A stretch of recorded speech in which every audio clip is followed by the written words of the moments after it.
All right. I'd like to start off by saying Barakatah Yahweh, Ba'ashem Yahushai, Ba'ashem Rucha HaKodash.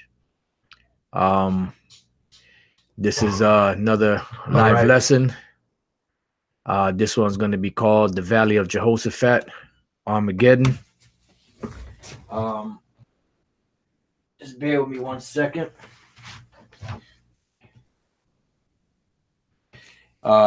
Yeah, so this is going to be The Valley of Jehoshaphat, Armageddon, because we're moving closer and closer to World War III. And all the major players pretty much are in place. Just it's just gonna take um, the right catastrophe or the right situation to make this thing pop off. But as Apostle Tahar always says and brings out constantly is that you know before the before the World War III can actually take place, you have to have the mark of the beast fully implemented, which is the microchip. And then once that's fully implemented, then then you'll know that World War III uh, will will um, will be started, so to speak, or be in motion, but not prior to that. So I have a few articles. I have some scriptures, some precepts. Want to go through. Um, I'm not sure how long the spirit, is going to allow me to go on this because I got a lot of information. So if I can't fit it all in one lesson, Lord's will, I come back with a part two, or maybe just go through um, the main points, the finer points of these articles, because I'm not going to read the whole thing. I just going to bring out certain points just to make the point of what the scriptures are saying. And our Lord's will, if I remember, I'll put it in the description box and let you brothers go back and read it if you desire.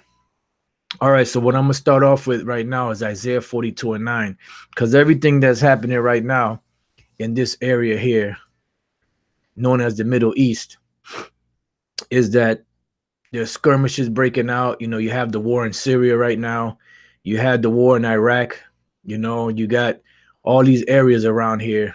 They're trying to get into Iran or Iran. They're trying to get up in there. To get the resources. To get everything popping. And what's being done is that the major players, because this really is the international bankers behind the scene. They're pushing this, hot and heavy. And then you also have the the Vatican. They're using the Vatican. They're using London State, City State, and they're using Washington D.C. to push this agenda. Okay, and then this lesson, Lorenzo, will touch on some of that. So this is the main area of interest. This is where World War III is going to be fought. This is the valley of Jehoshaphat. This is Armageddon. When you're reading the scriptures about Armageddon, this is where it's at. In this region here. I mean, and this is where all these armies are going to be. This is where all these armies are going to be destroyed, and they're going to be laying all over these lands here. And the first job Esau is going to have is going to go around and digging holes, and placing those dead bodies in them holes, and that's going to be the first job for the international bankers. All right, so Isaiah 42 and 9, it says, "Behold, the former things are come to pass, and new things do I declare. Before they spring forth, I tell you of them." And that's the reason why we go into prophecy. And it's no coincidence that the Apostle Tahar, Apostle Elder Tahar, mentioned or coined 2018, the year of prophecy, and Yahushua is the spirit of prophecy. So the former things that come to pass because there are things that the Lord spoke of in the ancient world that happened.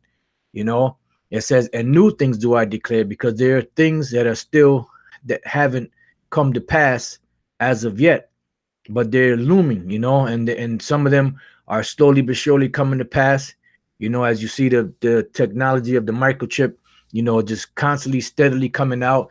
Now they're trying to pass legislation to not make it mandatory, in Maryland, so it's all over the place, so eventually that's what they want to do, so that's what they do. These devils use legislation to do their wickedness, that's why it says that their mouth is full of, they were smooth as butter, but war was in his heart, you know it says, before they spring forth, I tell you of them. And that's the reason why we harp so much on prophecy. These so-called Christian groups, and even some of these Israelite groups, they don't really go into prophecy much, but here at Great Millstone, we go into prophecy constantly, damn near almost all the topics that come out. So a brother mentioned something concerning prophecy. Even if you're going into a topic that has nothing to do with prophecy, or just a history or something like that, sometimes you still even mention prophecy, because that's the time we're into, or that's the time that we're in. All right, so now let's go from there. So the main thing we're dealing with here is the Valley of Jehoshaphat and Armageddon. So these are the new things that the Lord declared that are going to come to pass, that haven't come to pass yet. So the next scripture I have for you is Isaiah 13:4. It says, the noise of a multitude in the mountains, like as of a great people, a tumultuous noise of the kingdoms of nations gathered together. The Lord of hosts mustereth the hosts of the battle. Now, when you go into the Hebrew on the Lord of hosts, the word Lord is Yahweh, which we all know that's the Most High name, he to be or he exists. And the word host is Tazabah. Now, Tazabah is a singular way of saying that which goes forth. Army, war, warfare, host, army, host. Host of organized armies, which is Esau's organized armies. And this is what's going to be, this is what's being spread out throughout all these different lands out here. Turkey, Syria, all in Saudi Arabia, all these lands here. This is where all those armies are going to be, all up in this area, right? It says hosts of angels, because the angels are going to come down and get busy once World War III is hot and looming. They're going to come and get busy. So these are all the armies of the Lord. It says of sun, moon, and stars, of whole creation, warfare, service, to go out to war, service. All right. So the word is Tazabah, but then when you scroll up and you read through the Hebrew, really here should have been, here we go, Yahweh Tazabawath. Okay, Yahweh Tazabawath, the Lord of hosts, or the Lord of the armies, because the Wath at the end makes it plural. Okay, so these armies is not just Tazabah, one as a soldier, or because one soldier can't make an army. So Tazabawath, that's the Lord of hosts, or the Lord of the armies, and that's what the Lord is coming to do. And then you have of the Lord of hosts, Yahweh Tazabawath, mustereth. The word for muster in the Hebrew is paquad, and paquad is to attend, muster, number, reckon, visit, punish, appoint, look after, care for. So the Most High is the one that's gathering these different nations around the world to come to this battle, because the Most High, as it tells you here in Exodus 15:3, it says the Lord is a man of war. The Lord is his name. So he's putting these armies and these militaries together. He's allowing them all to gather over there in the Middle East, because it's time for these prophecies to be fulfilled.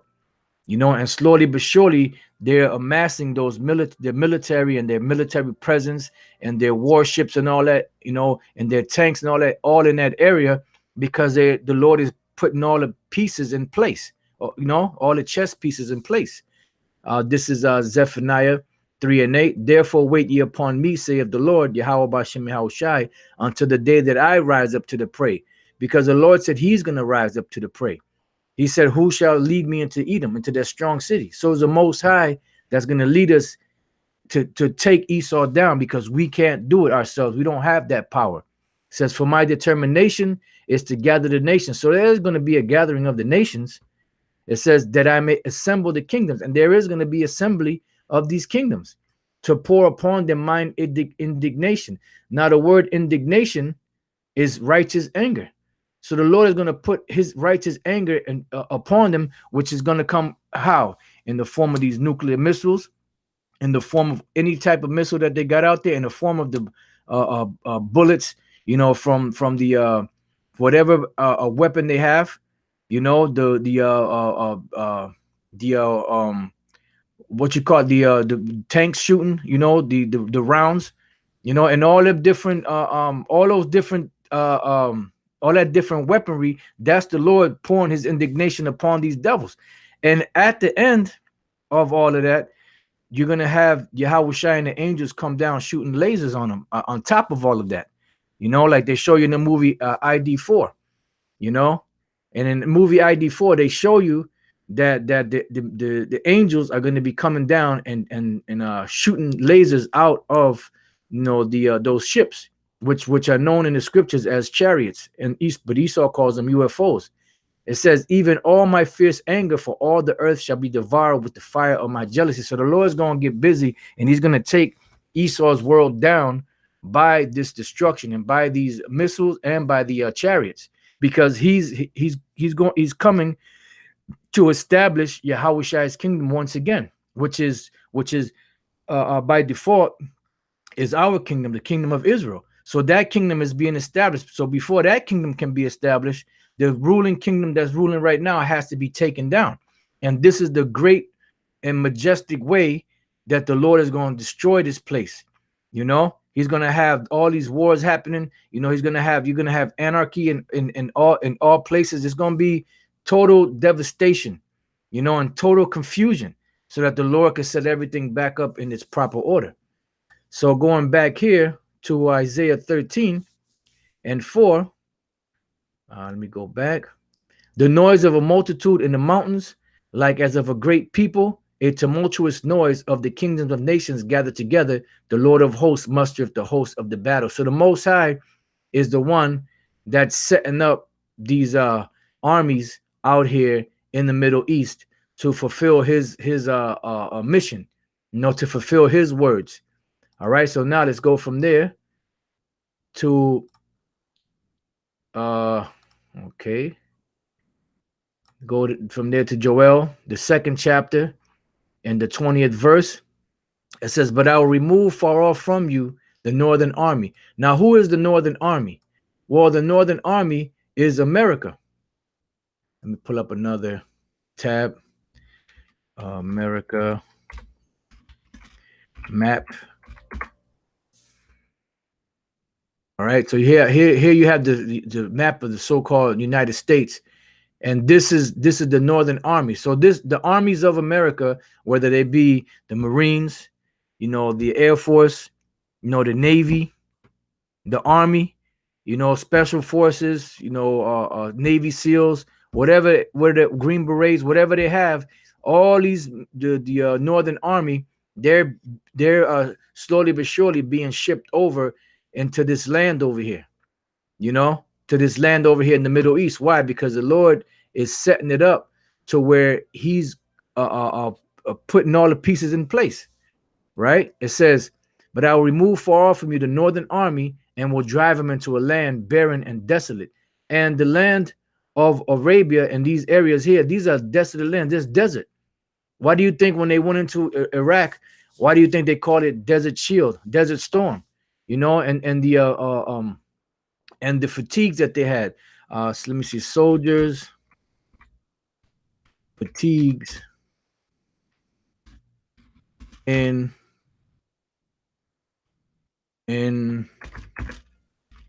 Iraq.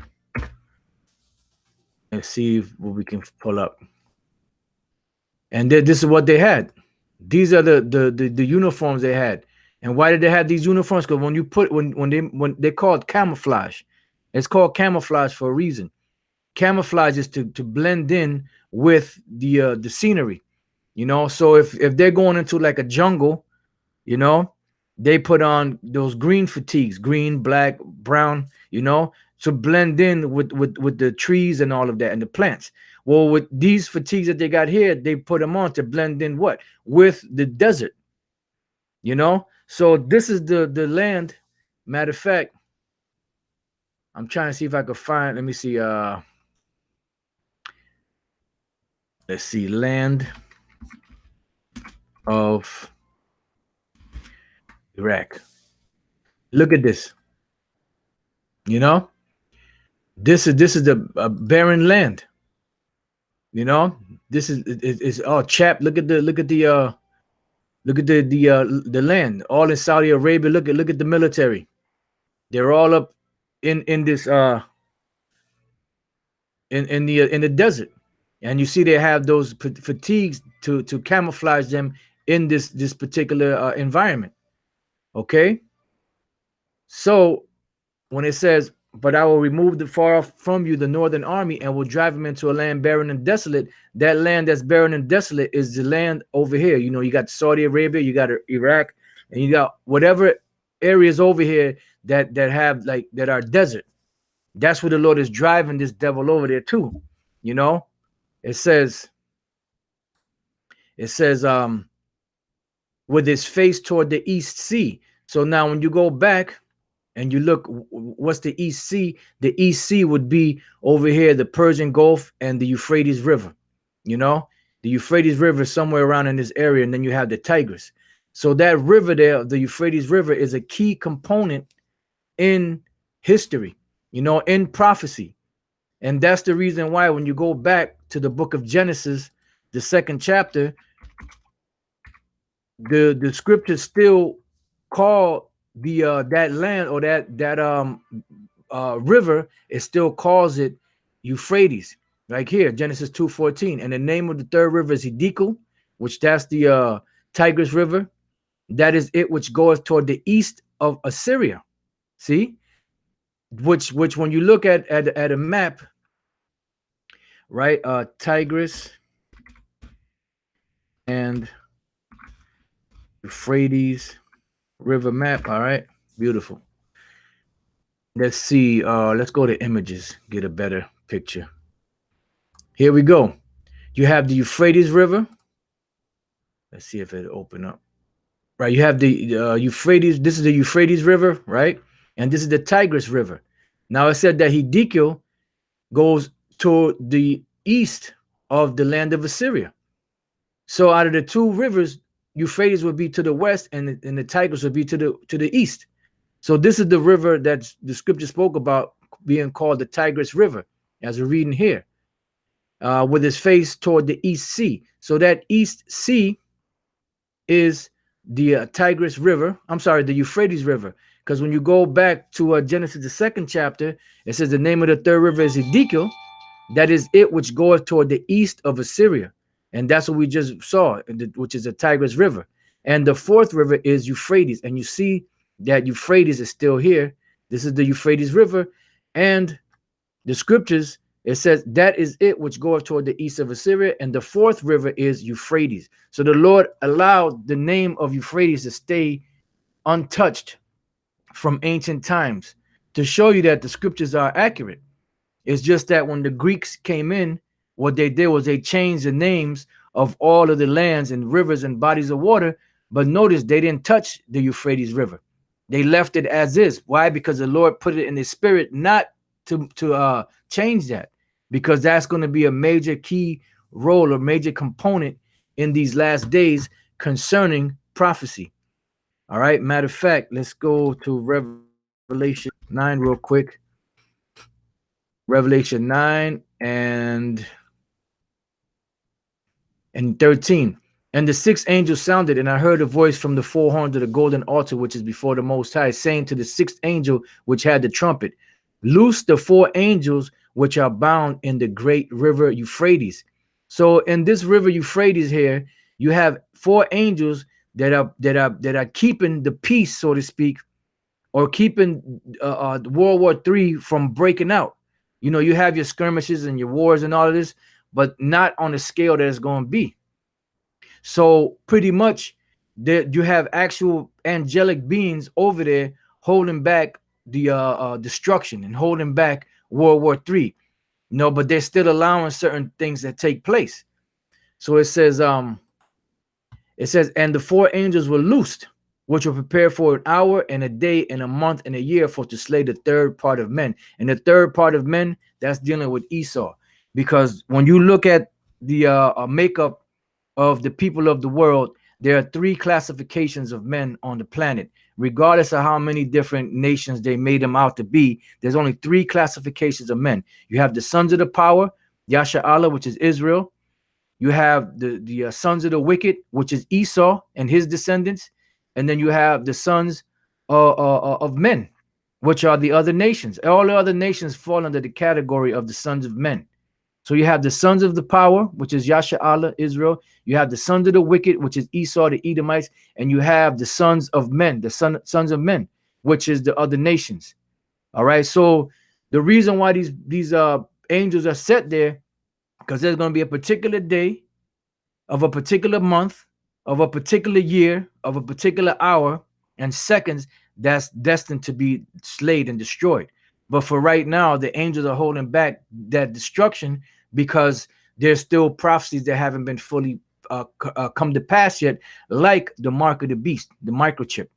Okay, that is the one major prophecy that has to happen before this whole shithole can go down. Like Apostle Charles said, once that happens, then you're gonna see the everything move faster than it is moving right now, and that's gonna be something. All right, it says so that's pretty much it on that. So let's go back.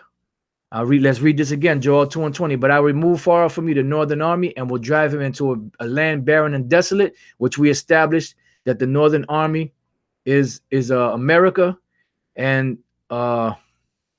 northern army is America, and the land that's barren and desolate is over here in Iraq, Saudi Arabia, and these areas around here, around the Persian Gulf, near or around the Euphrates River, because this is a major. Here, the Persian Gulf and the Euphrates River, these are key points, in prophecy. All right, it says with his face toward the east sea, the Euphrates River, the front of them, and his hinder part, which is the back of them, toward the utmost sea. And what is the utmost sea? Well, the utmost sea, let's see if we can pull up, let's see if we could pull up Red Sea map. All right, see if we can get a better one. Here we go. This is pretty good here. So you have Egypt, Sudan, Ethiopia, Saudi Arabia, Yemen, and this right here is the Red Sea.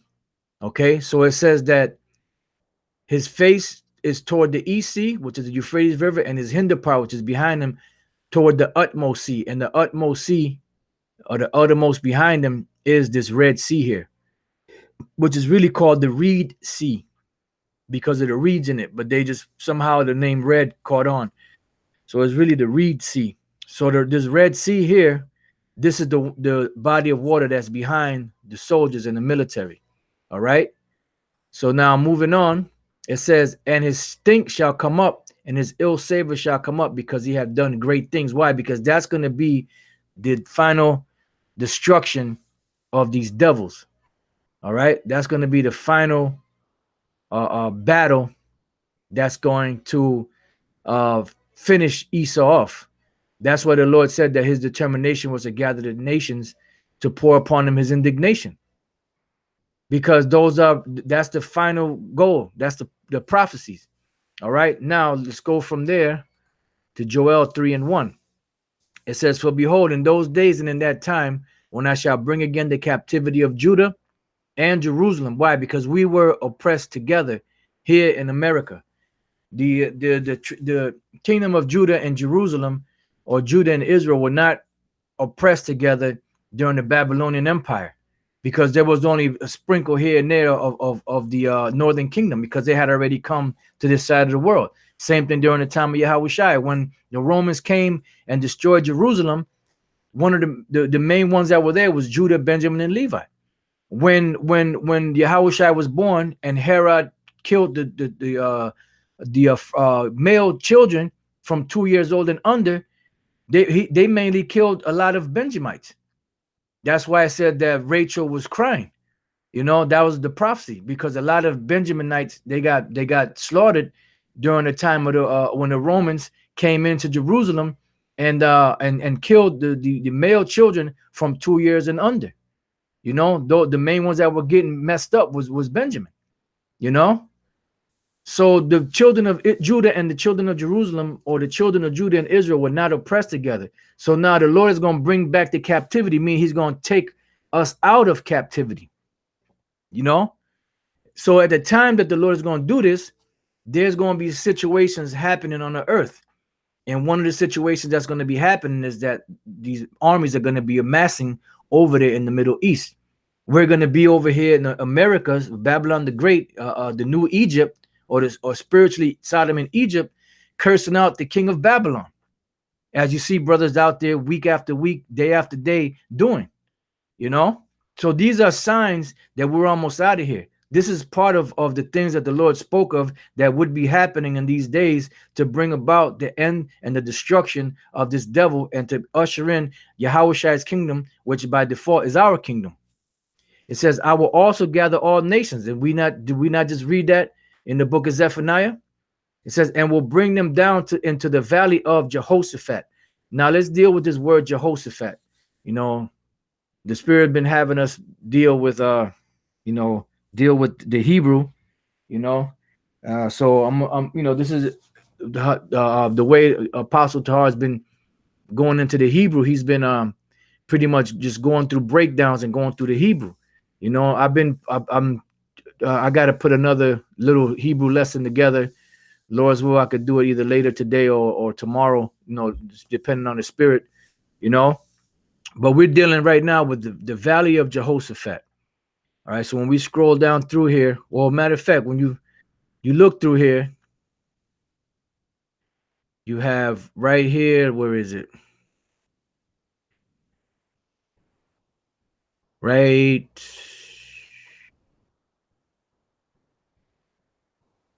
here we go. Jehoshaphat. All right, Jehoshaphat.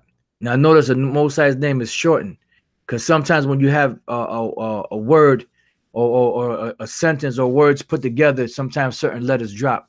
So Jehoshaphat. Now when you scroll down, let's go to it. You have Jehoshaphat. Now you have root word etymology, right?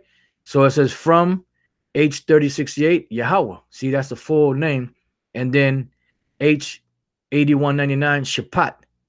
Okay, so Jehoshaphat, which means Yahweh has judged, or Yahweh's judgment. Okay, that's what the term Jehoshaphat or Jehoshaphat means. It means Yahweh's judgment, because this is the region or the area that the Lord is going to bring forth this final judgment. This is the area where these devils are going to be fighting World War III, and then all of a sudden they're going to stop fighting against each other and fight against Yahweh and the angels.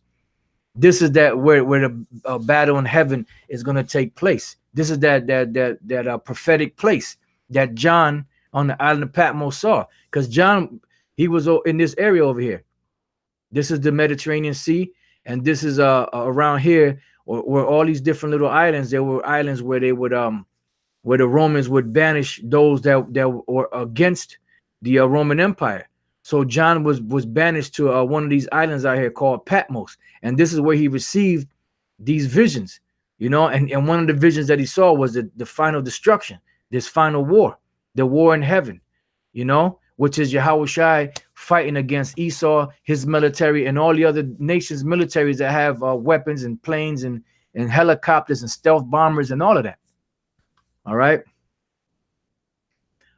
So going back to Joel 3. So Jehoshaphat, that's the area of the Most High's judgment where he's going to bring the judgment.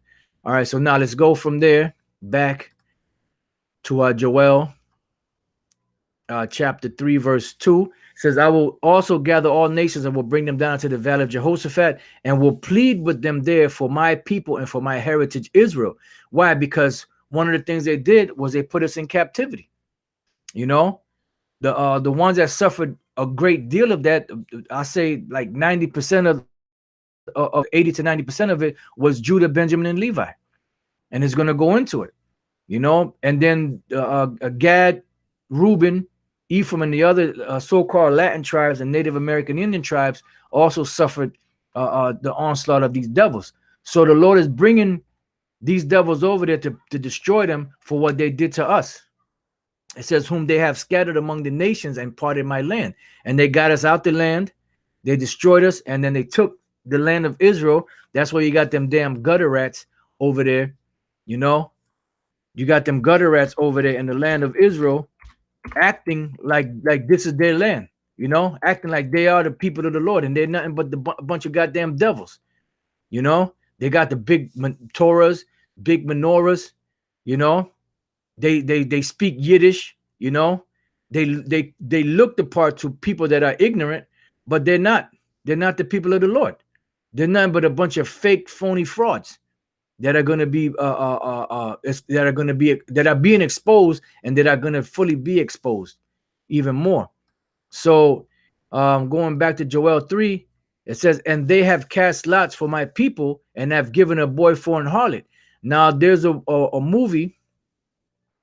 It's like a movie slash documentary, you know, the way they made it, you know, but it's an actual movie. Uncle Tom's Cabin, I believe it's called, where they show you how they had the Jake boys, you know, like dressed up like faggots. I believe they had their nails painted, their eyes painted, they had lipstick, you know, if I'm not mistaken, you know, and this is part of prophecy, you know, because this devil is nothing but a goddamn freak, man.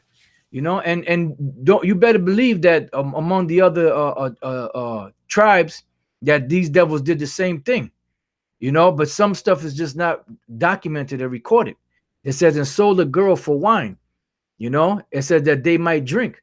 So this is something that took place. So for these things, these atrocities that were committed 400-500 years ago or more, now we're starting to see the prophecies come to pass, to where the Most High is starting to open up on these devils to show us that, look, this is the time where I'm going to judge these people, these Edomites, for what they did to you. It says, yea, and what have you to do with me, O Tyre and Zidon? Which Tyre and Zidon and all the coasts of Palestine were originally inhabited by Hamites, by the Canaanites. And then during the time of the Crusades, the Arabs, the Ishmaelites came and took over. That's why you have a lot of Ishmaelites all in those areas, Tyre, Zidon, Palestine, down in Egypt, because they took out the original inhabitants of those lands and placed themselves there. But it was the Hamites and the Ishmaelites that took Jake from the western coast of Africa and wherever Jake was at, and grabbed them up and sold them to the so-called white men, the Edomites. It says, will you render me a recompense? Because first of all, you can't pay back what you've done. There is no way humanly impossible that you can pay back what you've done, unless you go into captivity.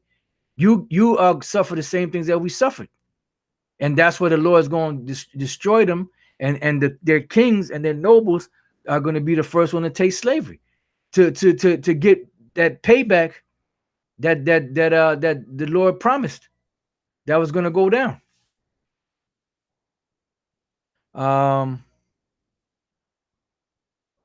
Check this out. The brother, Great Millstone Northwest. Not sure if that's the leader, brother, Yara, Elder Yara. But it says there's a show called Alienist. It shows how many white males would hire young boys for prostitutes, and this was in the early American time. I see, and there's all different types of information out there, you know, and that's why we work in conjunction as a body, you know, and brothers dig and find stuff and present it and show it. That way, you know, brothers, you know, other brothers can get it, and then we work collectively. You know, we're a body, we're a synergy. You know, the Lord gave every man his gift, so use that gift to the utmost of your power that the Lord gave you. You know, it says, and if you recompense me swiftly and speedily, will I return your recompense upon your own head. Why? Because it's already prophesied that they're going to pay. Yep, the brother GMS Hawaii Yahweh during slavery, it was a pedophile's wet dream. They did what they wanted to. That's right. That's right. And that and but now it's time to pay. And there's nothing that they can do to turn that around. All right. It says, because you have taken my silver and my gold and have carried into your temples my goodly pleasant things. The children also of Judah and the children of Jerusalem have you sold unto the Grecians. See? So they sold Israel back, or they sold Israel, the Israelites, to the Grecians, which this word Grecian here goes to the Hebrew word um your one or your one year, right? But it's really dealing with the Edomites, because the Edomites took over those lands where the Greeks and the other Japhetic people were. Because Japhet, when you do the research, Japhet were dark-skinned people. All right, they were dark-skinned people or brown-skinned people, and they were moved out of their lands once Esau started conquering, beginning with Alexander the Great, his father Philip of Macedon, in Macedonia and Greece, and they spread out from there, and they started taking over the known world, and they started pushing out the dark nations and changing the names of all these different lands. Okay, so your one year or your one, those are the Grecians, but these Grecians were not Japhet; they were Edomites that have taken over that land. And when you go back and you do the research, you see that they're the ones that took over those lands. All right. So now it says, the children of Judah and the children of Jerusalem have you sold unto the Grecians, that you might remove them far from their border. Because when Jake was in the west coast of Africa, they understood and they knew that they were Israelites. But then when they took them out of there, they beat them. They beat that knowledge out of them. And that's where they would remove the children, pursuant to the curses, away from the parents, so that the parents couldn't teach the children that they were Israelites. And that was part of the curse, and that was part of how the Lord caused and used these devils to push us away from our heritage. He did it to Gad through them boarding schools. He did it to the Native American Indian, the Reubenites. He did it to Issachar. He did it to all the different tribes. You know. It says, behold, I will raise them out of the place whither you have sold them. And what's the place that we were sold to? Well, when you type up transatlantic slave trade,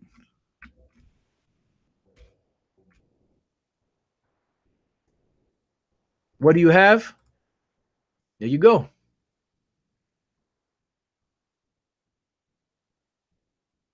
You have the trade routes of slavery from the western coast of Africa. They still have ports over there for where they used to ship the slaves out from.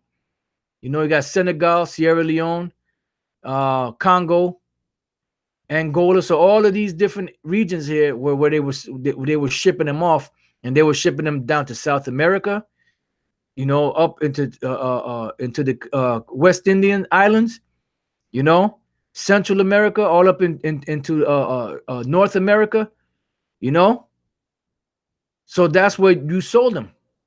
So the Lord said, behold, I will raise them out of the place whither you have sold them. And how is the Lord raising us up?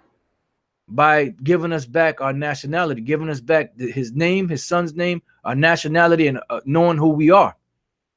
You know, that's right. The brother GMS Fruit of Knowledge, Tazawam said, Hosea 1:10, yet the number of the children of Israel shall be as the sand of the sea, which cannot be measured nor numbered. And it shall come to pass that in the place where it was said unto them, you are not the sons of the living, you are not my people, there shall be said unto them, you are the sons of the living power. And that's right.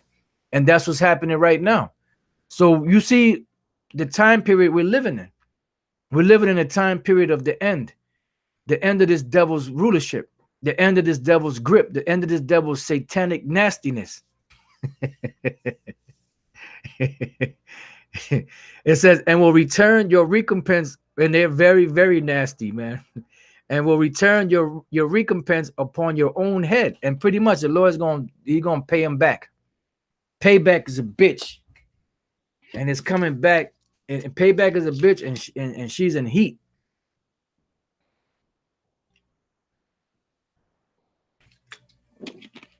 Salaki brothers had to take a little swig of this water. It says, and will sell your sons and your daughters into the hand of the children of Judah.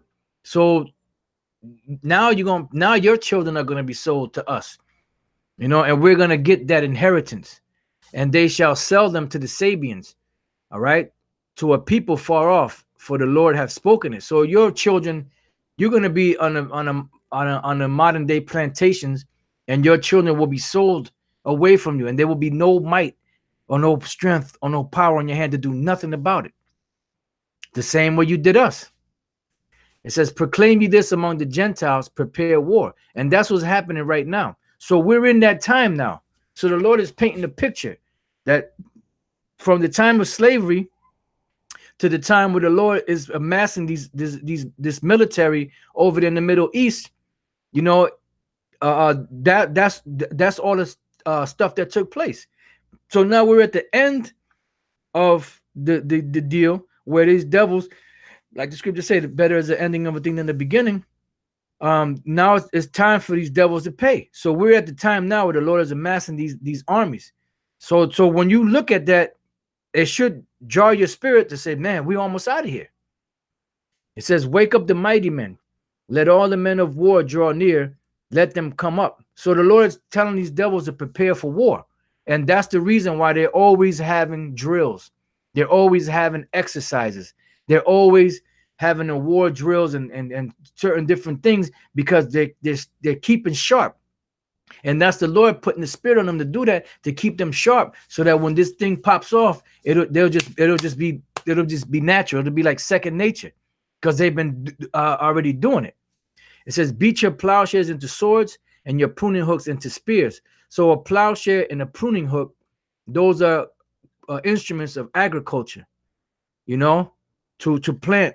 So these farmers and this money that was used at one time for agriculture and to cultivate the land, take that money and invest it into making weapons, because it's time to fight. It says, let the weak say I am strong. And those nations at one time that only had, that didn't have the modern technology or weapons, are now weaponized. Now they have missiles. Some of them have nuclear missiles. Some of them have missiles. Some of them have a way to protect themselves now. So no longer can they say that they're weak, because they're strong now. Assemble yourselves and come, all ye heathen. So it says, assemble yourselves. Where? In the valley of Jehoshaphat. Let's see what the word assemble there means. Assemble yourself. I wash. To lend aid, come to help, hasten. To gather together, to assemble ourselves, to hasten, to make haste. So they're being assembled. They're being gathered over there in the Middle East, where these armies are going to fight this final battle to end all wars, because the Most High will end these wars once and for all. Matter of fact, let me just get this real quick. This is Psalms 46:6. The heathen raged, the kingdoms were moved. He uttered his voice, the earth melted. So pretty much in a nutshell, this broke down everything. The heathen were bugging out. They were raging. The kingdoms were moved. He uttered his voice. The earth melted. So that the end, the beginning and the end, just all came boom in one shot. It says, the Lord of hosts is with us. The power of Jacob is our refuge. Selah. Come, behold the works of the Lord. What desolations he hath made in the earth. Why? Because we're at the time of the end. And we're in the time where everything is falling apart. But we're at the time when everything's going to be renewed again. He maketh wars to cease unto the ends of the earth. So the Most High is the one that creates the wars, and he's the one that makes wars to cease, because he is the Lord of hosts, Yahweh Tazabawath. He breaketh the bow, he cutteth the spear in sunder, he burneth the chariot in the fire. So the Lord is the one that's gonna cause all of this war to cease. Be still and know that I am the Most High. I will be exalted among the heathen. I will be exalted in the earth. The Lord of hosts is with us. The power of Jacob is our refuge, Salah. Because the Most High has Israelites all throughout all these different nations.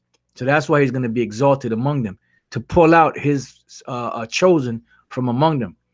All right. So now going back to Joel 3:11, assemble yourselves and come, all ye heathen, gather yourselves together round about. Thither cause thy mighty ones to come down, O Lord. And who are the mighty ones? Those are the angels. And the angels are coming to get busy. They're going to do damage, man. All right, let me see. Isaiah 13:3, I have commanded my sanctified ones, which are the prophets. You know, the Lord's sanctified ones are the prophets. I have also called my mighty ones for mine anger. So who are the Lord's mighty ones? The angels. Even them that rejoice in my highness. To let you know that it's talking about the angels that rejoice in the highness in the presence of the Lord up in the heavens. So the Lord he's amassing his military in the heavens, his spiritual military, and his physical militaries, whether they be armies or whether they be the missiles. All right. So going back here, verse 12, let the heathen be wakened. Why? Because at one time, everybody was doing what they wanted to do. But now the Most High is stirring things up. He's stirring the pot up, you know? So he's allowing the angels to back off a little bit. The 4 angels that are in the river Euphrates, they back up a little bit and let little skirmishes break out, because those little skirmishes and those rumors of wars are gonna fan the fire to bring in the greatest battle, which is World War III, or the Valley of Jehoshaphat, or Armageddon. And come up to the Valley of Jehoshaphat, Jehoshaphat, for there will I sit to judge all the heathen round about. So the Most High is going to bring judgment upon these heathens in this area, in this region here. Okay. Put ye in the sickle, for the harvest is ripe. So when you put a sickle in, the sickle is used to when you harvest, when you're pulling up and you take and you're gathering or gleaning or grabbing up the fruit. So now it's time for these things to come down, because the seed has been planted and now the fruits are ripe. Now it's time to reap. Come, get you down, for the press is full. The fats overflow, for their wickedness is great. So that's where the Lord is going to bring judgment upon them, because their wickedness is great. Jumping now to the verse Isaiah 13:9, it says, behold, the day of the Lord cometh, cruel, both with wrath and fierce anger, to lay the land desolate, and he shall destroy the sinners thereof out of it. For the stars of heaven and the constellations thereof shall not give their light. The sun shall be darkened in his going forth, and the moon shall not cause her light to shine. And I will punish the world for their evil.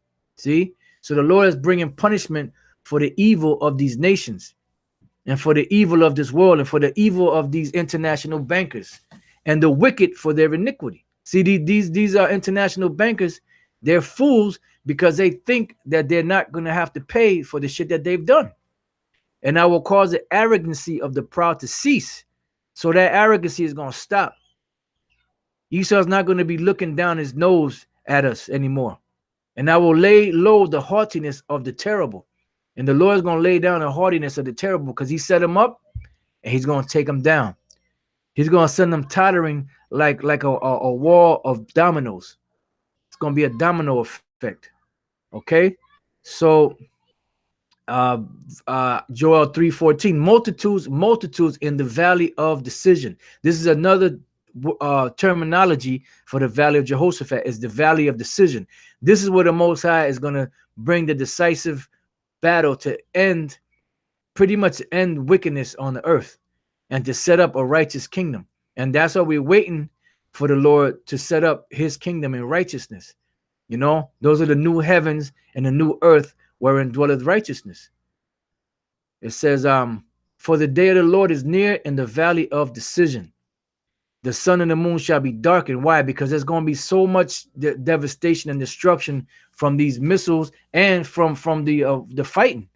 There's going to be fires going, you know, and the stars shall withdraw their shining. It says the Lord also shall roar out of Zion. And this is when Yahweh Shai comes back. You know, and that's why he said that who is this that cometh from Edom with dyed garments? Because Yahushua is gonna get busy, man. You know, that's just gonna be the beginning of him getting vengeance on these devils. And utter his voice from Jerusalem, and the heavens and the earth shall shake, because the earth is gonna rock to and fro like a drunkard. So World War III, in conjunction with the missiles, that's the end of this devil's kingdom, the end of his rulership. So, and then Yahushua is coming with the chariots and the angels shooting lasers, and then the missiles are going to be flying. So the Lord, out of all that devastation that's going to be rocking and reeling the earth, the Lord is going to have to keep the earth together so that don't explode, as you see in some of those what was it? Was that Star Wars, where they had certain planets that just blew up, you know? But that's not going to happen to the earth, because the earth is going to be inhabited forever. It says, but the Lord will be the hope of his people and the strength of the children of Israel. So shall you know that I am the Lord, your power, dwelling in Zion, my holy mountain. Then shall Jerusalem be holy, and there shall no strangers pass through her any more. And it shall come to pass, yeah, because no more heathens are going to be able to serve themselves of us, man, anymore, ever again. And it shall come to pass in that day that the mountains shall drop down new wine, and the hills shall flow with milk, and all the rivers of Judah shall flow with waters, and the fountains shall come forth out of the house of the Lord, and shall water the valley of Shittim. Egypt shall be a desolation, and Edom shall be a desolate wilderness. So Esau gonna get visited. So how in the fuck can these cocksuckers say that Esau's done away with, when the scriptures telling you that he's gonna be fucked up in these days? You know, Egypt shall be a desolation, and Edom shall be a desolate wilderness. You know, it says, for the violence against the children of Judah, they haven't paid for that yet, because they have shed innocent blood in their land. But Judah shall dwell forever, and Jerusalem from generation to generation. For I will cleanse their blood that I have not cleansed, for the Lord dwelleth in Zion. Yeah, because the blood of Israel is going to be cleansed, because it hasn't been cleansed. And we know that the scriptures say, matter of fact, let me get that real quick in Leviticus. I'm about to close because I had another chapter to go to, but Lord's will, I can catch it, you know, in another round. Because you know, we're almost an hour in. So let's see, this number's 33, 30, no, 35, 33. Let me get this first. Numbers 35 and 33. So shall you not pollute the land wherein you are, for blood it defileth the land. And the land cannot be cleansed of the blood that is shed therein, but by the blood of him that shed it. And that's the bottom line. And that's why the Lord is bringing this destruction, you know, to finally clean up Esau's mess, what he did to us. Isaiah 26 and 20. Come, my people, enter down into thy chambers. The chambers are the chariots, and shut the doors about thee. Why? Because there's going to be some serious devastation. Hide thyself, as it were, for a little moment, until the indignation be overpassed, until the Lord destroys these armies in World War III and destroys Esau's world and sets us back up into power. For behold, the Lord cometh out of his place to punish the inhabitants of the earth for their iniquity. There it goes again. The earth also shall disclose her blood, and shall no more cover her slain. So the blood that was slain of the children of Israel, as it tells you in the book of Revelation, that the book of Revelation, what is it, 17th chapter, how the whore was drunk with the blood of the saints. It's going to be cleansed. You know, a matter of fact, I just get that. Maybe close off of that. It's going to be cleansed. Let's see. All right, here we go. It's going to be cleansed. And who's going to clean it? The Most High. How is he going to clean it? By causing them to be destroyed. All right, so now it says, for behold, the Lord cometh out of his place to punish the inhabitants of the earth for their iniquity. The earth also shall disclose her blood.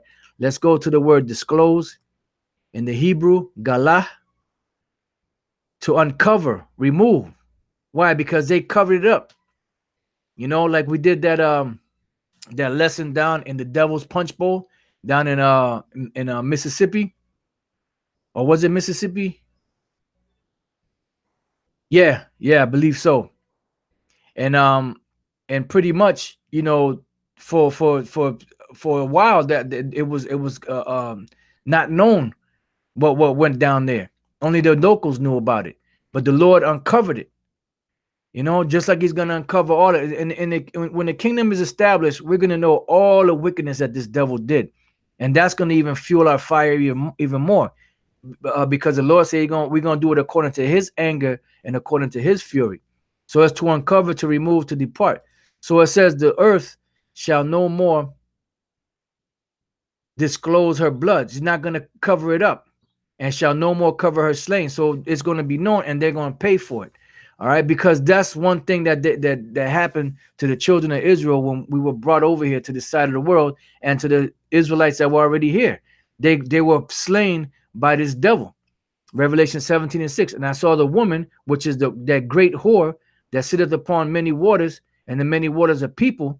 It says, and I saw the woman drunken with the blood of the saints. So this is America, going back to the during the time when the cavalry, killed Gad, going back to when the conquistadors killed, the Ephraimites and the Issacharites and the Manassites, and the Asherites and the Naphtalites and all the other, and all the other tribes, the Reubenites.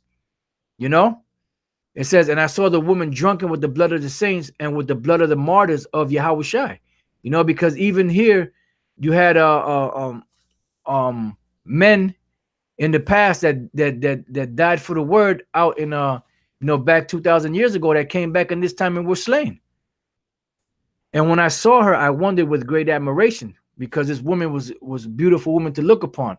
And it's pretty much the beauty or the admiration that he had was because of all the glam and glitter. Like you type in what is that? Times Square at night. And look at this. This is what he saw. He saw this the majesty, the glory, of this. He saw all those lights and so he actually saw an actual woman, actual woman. But this is what the woman represented. It represented all this glim and glamour and what you call it, and all those lights and and that would throw a person off, from the beauty. So that's what the woman represented. It represented America. All right. It says, and when I saw her, I wondered with great admiration. So the Lord said that they were drunk. She was drunk with the blood of the saints. And that devil, Christopher Columbus, stated that if he was to be remembered, the best thing he would be remembered by, I'm just paraphrasing it, is that he never put his sword down. No, not for a minute, not for an hour. So basically what he did was straight up just kill all the Israelites that were here. Or not all of them, but he slaughtered a good amount, of them, which are the saints of the Lord, which are the martyrs of Yahweh Bashem Yahushai, So Lord's will, in the next lesson, I could try to hit, Revelation 16, with dealing with Armageddon, because I think this is a pretty good time to close out the lesson, and pretty much, this is the Valley of Jehoshaphat is being prepared even as we speak.